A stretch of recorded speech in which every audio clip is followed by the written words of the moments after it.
to the wind conditions there. Let's bring in meteorologist Audrey Puente. She's been looking at the conditions that firefighters in Los Angeles are dealing with, and apparently it might be getting worse. That is true. As Stephanie mentioned, the red flag warnings are now extended through Wednesday, and the National Weather Service has now declared this as a PDS. That's short for what we call a potentially dangerous situation. And that classification is usually reserved for extreme events, as this is turning out to be. And they do have a time frame for that potentially dangerous situation to be most extreme about Tuesday morning, in the wee hours of Tuesday going through Wednesday, because we are expecting winds to increase in this part of California. Here's a look at the wind speeds. I'm going to close it in just a little bit here. And right now, the sustained winds are about 20 miles per hour, even 32 miles per hour in the San Bernardino Valley. Now, the winds were light all across this area over the last day or so, so that helped to aid in the rescue efforts that they've been doing out in Southern California. But these winds are expected to increase. And what's also important to note is they're coming on an offshore flow here. That means from the inland locations out to sea. It would have been better if it was an onshore flow, because then we'd have some moisture being picked up by the Pacific Ocean, adding to the humidity and actually making it rise a little bit. But right now it's very dry across this part of the state.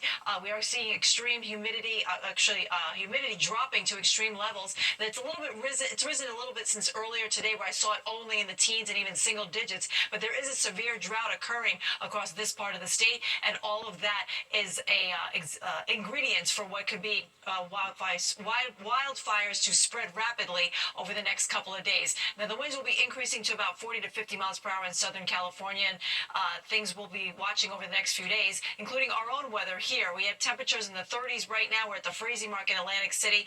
Overnight, we're expecting some clouds to move in, and our own winds are actually going to be increasing too, and we're expecting a dry week ahead. I'll have all the details coming up. Arthur? All right, thank you, Audrey. We now turn our attention to the Bronx, where police and 10 o'clock news. A passionate rally was held at City Hall today. Parents, toddlers, and politicians helping launch a campaign for childcare for all New York City 2-year-olds. The group says right now, childcare costs a New York City family about $23,000 a year per child. Officials say that excessive cost is forcing families to move or causing parents to drop out of the workforce altogether. Advocates for To Care say they are demanding Mayor Adams implement the program in the upcoming budget cycle. We have reached out to City Hall for a response. We are still waiting to hear back from them on it. The Manhattan District Attorney's Office is using a decades-old tool to upgrade some retail thefts to felonies. It requires a store employee to serve what is called a trespass notice. Fox 5's Michelle Ross explains how this aims to tackle rampant shoplifting. The Manhattan District Attorney's Office is reminding businesses that they have the power to ban shoplifters from their stores. Should you misbehave in a location, the person who owns that location has the right to tell you not to come back. The trespass notice form documents that. Store owners can present what's called a trespass notice to people after they're arrested for shoplifting. But if that person comes back and steals again, the usual misdemeanor can then be upgraded to a felony. The underlying goal is to get a felony indictment, because that's when prison time or opportunities to get help become available. Defendants who graduate from treatment programs, 85% of them do not commit a new felony within 3 years if they successfully finish that treatment. This trespass notice isn't new, but how the DA's office is notifying businesses of this tool is.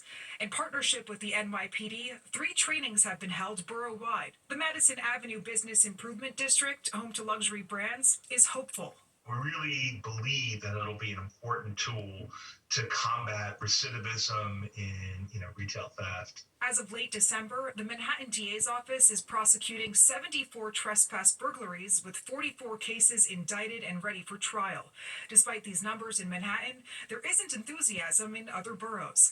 Nelson Eusebio represents supermarket owners who have experienced police officers in Queens not being familiar with the notice. And he says store owners are hesitant to interact with the suspect through the notice. For them, is another burden and being safe in their stores.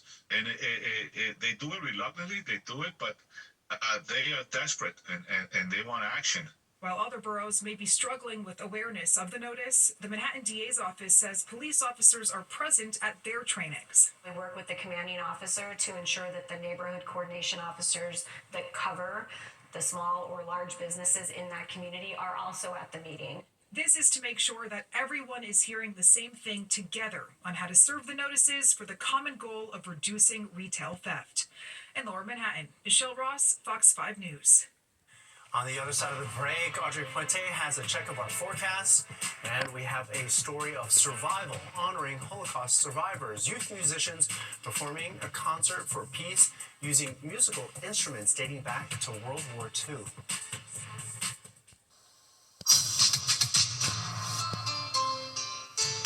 Time now for a look ahead at some stories happening this week, and we begin with the Supreme Court, which will rule on whether or not to uphold the law that requires TikTok to be banned in the U.S. or be sold. If the justices rule this week to keep the law in place, the app will be banned on January 19th. That is just 1 week away. The Chinese internet company ByteDance says it will not sell the short-form video platform.